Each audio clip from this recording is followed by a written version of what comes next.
Como verdaderos aliados de los negocios de nuestros clientes, le traemos toda la actualidad en temas legales con un enfoque empresarial, donde obtendrás herramientas y toda la información que necesite para su negocio. Bienvenidos a PLP Podcast.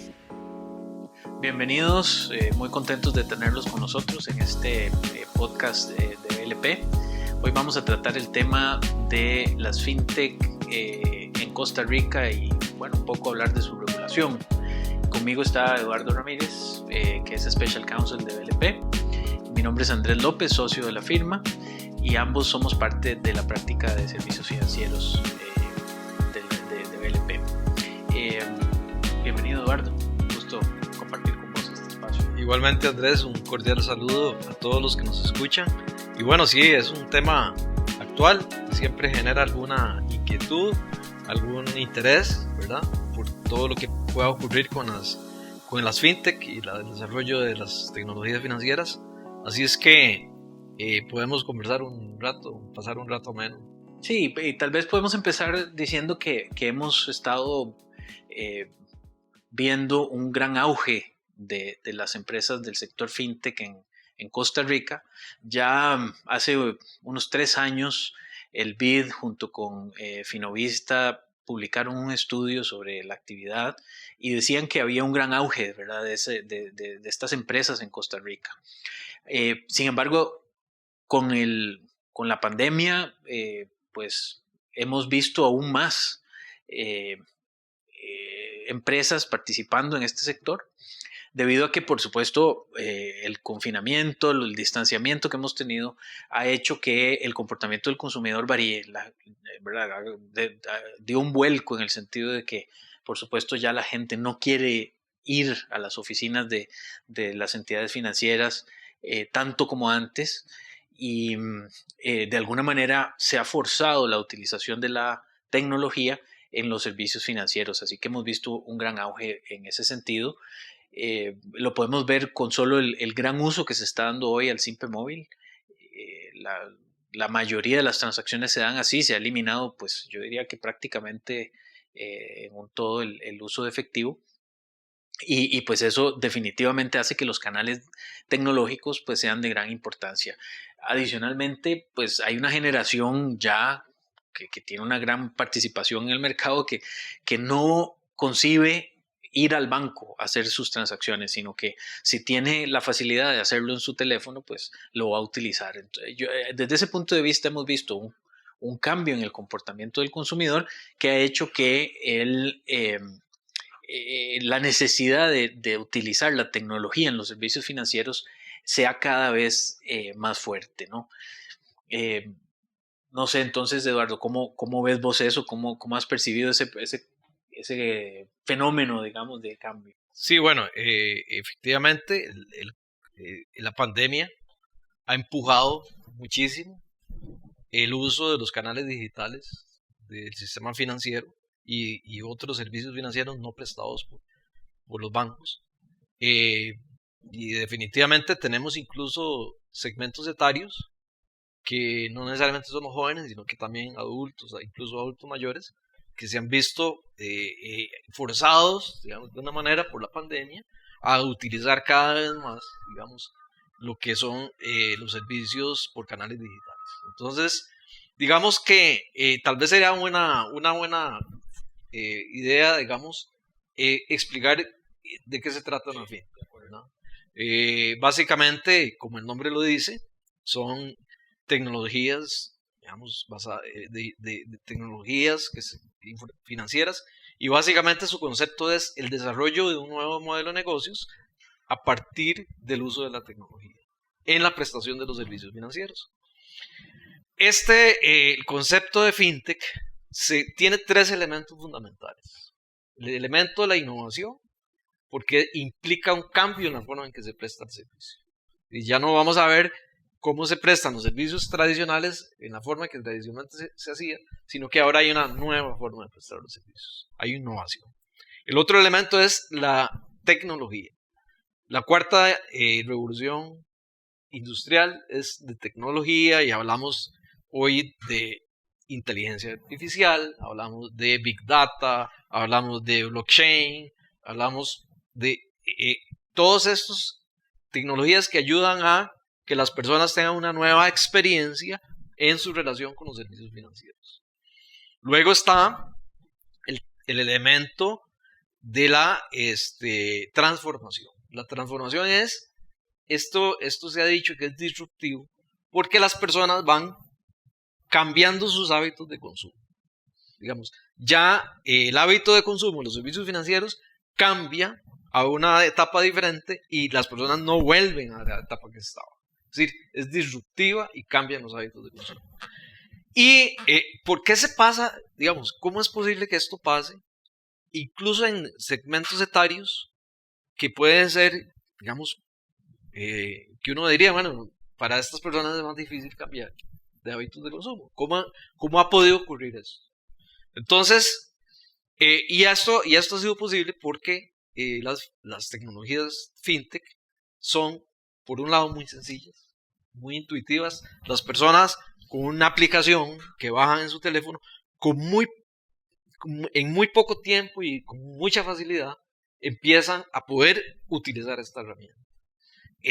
Digamos, es escalable porque esta tecnología cada cierto tiempo se hacen, digamos, se actualiza, digamos, igual que como los sistemas en el teléfono que le llega a uno periódicamente una actualización, en este tipo de tecnologías también periódicamente pasa como el fenómeno, que es una forma en que yo lo comento, es primero empieza con una patineta, luego sigue una bicicleta, luego pasa a un automóvil y ahí va cada vez siendo, digamos, es flexible y va escalando. Y también, si fuera necesario, pueden recoger. Digamos, es muy flexible.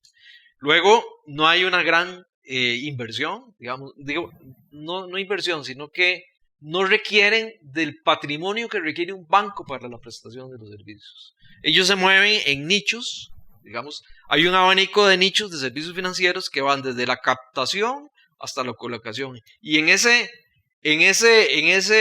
abanico hay un montón de servicios y de productos que se pueden dar. Entonces, se van ubicando en ciertos nichos, digamos, donde no hay requerimientos de capital, como lo hace un banco, que les permite, digamos, prestar esos servicios de una manera, digamos, muy ágil. Y finalmente, digamos, ellos, digamos, tienen la capacidad de poder cumplir con las regulaciones que hay en un momento determinado en cada país, según sean las circunstancias del caso. Entonces, todos estos elementos han hecho que sea muy notoria el uso cada vez mayor de las tecnologías financieras. Claro. Sí, y si bien es cierto, es un fenómeno que se venía gestando desde más o menos el 2008 con la crisis de las subprime. Sí es cierto que, como decís, la pandemia terminó de empujar el fenómeno para que pasemos ya de lo que teníamos antes, que era el canal tecnológico como un canal más en la prestación de los servicios financieros, a ser prácticamente el canal más importante, ¿no? Y eso es un fenómeno que se da, pues por supuesto se da acá y se da en otros países. En otros países han optado por regular específicamente a las fintech, algunos en mayor, otros en menor medida, y es el caso, por ejemplo, de México, Panamá, bueno, la Unión Europea, que han emitido ya regulaciones al respecto. En Costa Rica no se ha regulado aún el tema, por lo menos no con una regulación específica dirigida a las fintech, pero sí tenemos normativas o regulaciones que impactan, digamos, la actividad de las fintech. Entonces, bueno, tenemos regulaciones que, digamos, atacan o se enfocan en el tema de la intermediación financiera, regulaciones que también norman el tema de la oferta pública de valores y servicios bursátiles. Tenemos el tema de la protección de datos de carácter personal, las normas que protegen al consumidor, y por supuesto está, y es una de las más tal vez relevantes en este momento, toda la regulación que busca prevenir la legitimación de capitales. Entonces, podríamos resumir diciendo que, si bien es cierto, no hay una regulación específica, sí hay normas que están en aplicación ya por varios años, que impactan a la actividad, a la actividad fintech. Ahora, sí sabemos que los órganos regulatorios han organizado un equipo de trabajo que está estudiando el fenómeno fintech y que tienen la intención de proponer una eventual regulación al respecto, ¿no? Sin embargo, pues eso tomará algo de tiempo, ¿no?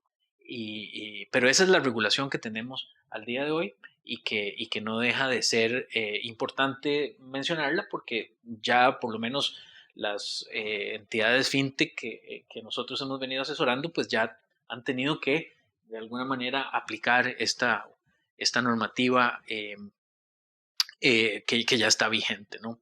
Entonces, bueno, frente a esta situación, Eduardo, yo quisiera que hablemos un momentito sobre un poco si es necesario regular esta actividad, ¿verdad? Tomando en cuenta que ya hay un marco regulatorio, tal vez general, no específico, pero que está ahí, si amerita regular, si va a ser positivo para la industria, en general para la reactivación económica, o si más bien sería innecesario o hasta inconveniente. Entonces, ¿cómo ves vos ese tema? Sí, bueno, primero que nada es importante subrayar que con esta normativa general, ¿verdad?, que tenemos en Costa Rica, se han podido ir desarrollando múltiples segmentos. Vamos. Con esta normativa se han podido desarrollar segmentos en pagos digitales, medios de pagos, crédito digital. O sea, digamos que la regulación actual no ha sido obstáculo en principio para poder ir generando un desarrollo de algunos segmentos. En el principal que se ha desarrollado en Costa Rica, de acuerdo con el estudio de Finovista y el BID, es el de medios de pago, donde tenemos ahí billeteras electrónicas que son muy usadas, ¿verdad? Y que generan pues alto desarrollo ahí. Sin embargo, bueno, en el tema de las fintech hay un aspecto. Para su desarrollo se requiere pues un fondeo, se requiere inversionistas. En Costa Rica la mayoría o buena parte de las fintechs se han desarrollado en colaboración con la banca, pero algunas pueden desarrollarse sin que sea necesario a través de un banco. Y las tarjetas, digamos, claro, y los medios de pago en general, y hay un montón de segmentos, todos diferentes unos de otros, dentro de ese abanico de posibilidades que pueden incursionar. Ok, ¿qué es lo que pasa? Entonces, esa normativa general que ha servido para ir desarrollando las fintechs en Costa Rica está bien, digamos. Yo creo que para hacer cambios habría que hacer cambios con prudencia, porque una mala regulación puede generar obstáculos y barreras al desarrollo, pero una buena regulación puede incentivar inversionistas que vengan y que quieran poner y desarrollar proyectos en Costa Rica, que es lo que pienso yo que todos desearíamos. De manera que aquí lo que interesa es analizar con prudencia si se requiere alguna regulación en los siguientes aspectos. Regulaciones que le den mayor certidumbre a los inversionistas para desarrollar proyectos fintech. Regulaciones que tengan como objetivo la tutela de los consumidores, es decir, alguna regulación particular adicional a la regulación general que eventualmente se considere conveniente para proteger a los consumidores, porque eso también desarrolla el negocio. Y los aspectos regulatorios que comentabas ahora. Es decir, si bien es cierto, para la regulación general nos establece en Costa Rica que para ciertas actividades se requieren licencia o autorizaciones y cualquiera que quiera hacerlo tiene que obtenerlo. También lo es que hay algunas actividades que ya tienen restricciones que requieren inscripción ante la SUGEF, si es una actividad APNFD, que es actividades y profesiones no designadas, ¿verdad? O alguna actividad que requiera de autorización de SUGEF, digámoslo así. Esos límites están claramente establecidos, pero por ejemplo hay negocios o nichos, por ejemplo el crowdfunding, que son financiamientos colaborativos, digamos, grupo de personas que se unen para hacer un crowdfunding. En algunos países se requiere licencia, en otros no. Costa Rica todavía no dice nada. Que estamos con la vigilancia del Banco Central en materia de criptomonedas, cómo se va a desarrollar esa industria, qué negocios se pueden hacer con blockchain que eventualmente requieran, digamos, alguna tutela. Sin embargo, obviamente tiene que ser un análisis muy prudente. Sí, yo considero que una regulación que sea una camisa de fuerza más bien sería negativo para la industria fintech, ¿no? Entonces, sin embargo, sí podríamos pensar, y en eso coincido con vos, de una manera muy prudente, identificar riesgos específicos de la actividad o de algunos nichos de la actividad que sea necesario regular, y entonces que esa regulación venga desde ese punto de vista. Incluso comentábamos, ¿verdad?, previamente que una muy buena opción sería iniciar por hacer una regulación para promover los sandbox o cajas de arena, que básicamente son ambientes controlados en los que se puede desarrollar las actividades fintech, y que permita a las entidades regulatorias pues identificar cuáles son esas áreas específicas donde sí se requiere una regulación, de manera que cuando ya la regulación salga, pues entonces salga en aquellos aspectos que es estrictamente necesario y más bien, como decíamos, necesarios para que los inversionistas se sientan seguros, para que el ambiente en general esté seguro. Entonces, desde ese punto de vista, vemos que es importante, ¿verdad?, esa prudencia de buscar aquellos aspectos que son estrictamente necesarios para la... Yo, por ejemplo, creo que sí sería conveniente, si hubiera que empezar por algo en Costa Rica, de crear ese entorno para poder observar tecnologías novedosas en un ambiente controlado de sandbox, que permita incluso al sistema financiero poder invertir también en eso, de manera que se puedan observar cuáles son las regulaciones o las reglas que sean estrictamente necesarias para que pueda generar confianza, protección al consumidor y cumplimiento regulatorio. A partir de ahí, yo diría que regular en exceso podría ser contraproducente. Y bueno, vemos, digamos, que los bancos han impulsado los canales digitales también porque disminuye sus costos de operación y las personas, obviamente, una vez que acceden a esto, yo creo que difícilmente vuelven atrás. Entonces, todo esto va en beneficio de la sociedad, de una sociedad más inclusiva, porque son sistemas normalmente que generan inclusión financiera y a partir de eso se puede requerir de algunas políticas públicas que incentiven estas metodologías de servicios. Bueno, pues creo que hemos cubierto el tema bastante bien, Eduardo. Muchas gracias. Gracias a todos los que nos han escuchado y los esperamos en el próximo podcast. Te invitamos a seguirnos en nuestras redes sociales y en nuestra web para que disfrutes de información de valor y actualizaciones legales en esta reactivación económica.